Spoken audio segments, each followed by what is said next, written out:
15મી ઓગસ્ટની મધ્યરાત્રિએ જ કેમ આઝાદીની જાહેરાત કરવામાં આવી? 90% ભારતીયને ખબર નથી.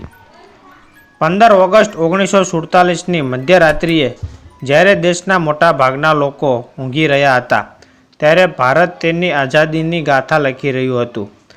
હજારો લોકોના યોગદાનને કારણે આ દિવસે ભારત 200 વર્ષની ગુલામીમાંથી આઝાદ થયું. દેશ 15 ઓગસ્ટ 2024ના રોજ 78મો સ્વતંત્રતા દિવસ ઉજવશે.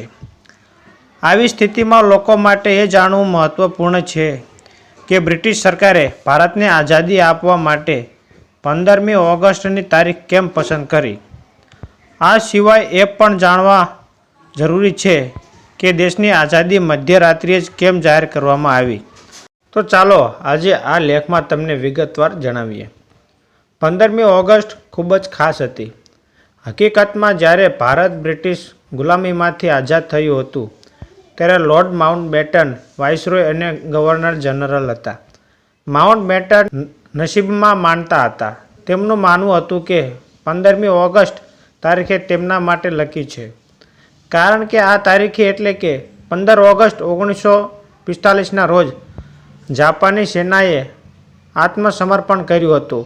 માઉન્ટબેટને એ સમયે સાથી દળોના કમાન્ડર હતા. તેમની ગણતરી આ જીતના હીરોમાંથી થાય છે.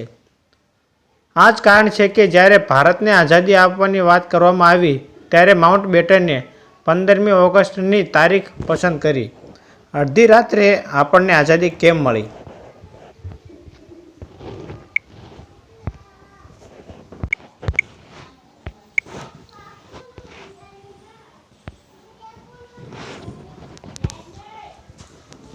મધ્યરાત્રિએ સ્વતંત્રતા આપવા પાછળ ઘણા કારણો હતા. તેનું એક કારણ પાકિસ્તાન અને ભારતનું વિભાજન હતું.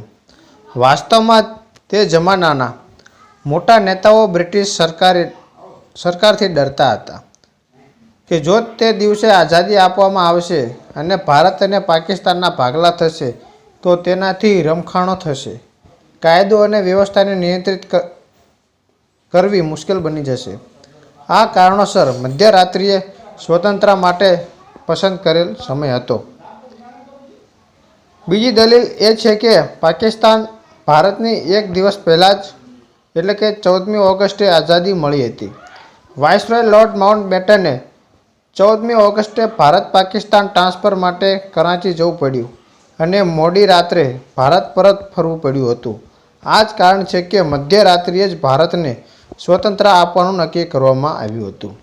પરંતુ તથ્યો દર્શાવે છે કે બ્રિટિશ સરકારે જાહેરાત કરી હતી કે પાકિસ્તાન અને ભારત બંને એક જ સમયે એટલે કે 15મી ઓગસ્ટ 1947ના રોજ 0 કલાકે એટલે કે બરોબર 12 વાગે થઈ જશે. આ જ કારણ છે કે મધ્યરાત્રિએ નવી દિલ્હીમાં ભારતની આઝાદીની જાહેરાત કરવામાં આવી હતી. તો મિત્રો, આવા જ વિડીયો માટે ચેનલને સબસ્ક્રાઈબ કરો અને વિડીયોને લાઈક કરો અને હા, વિડીયોને શેર કરવાનું ભૂલતા નહીં.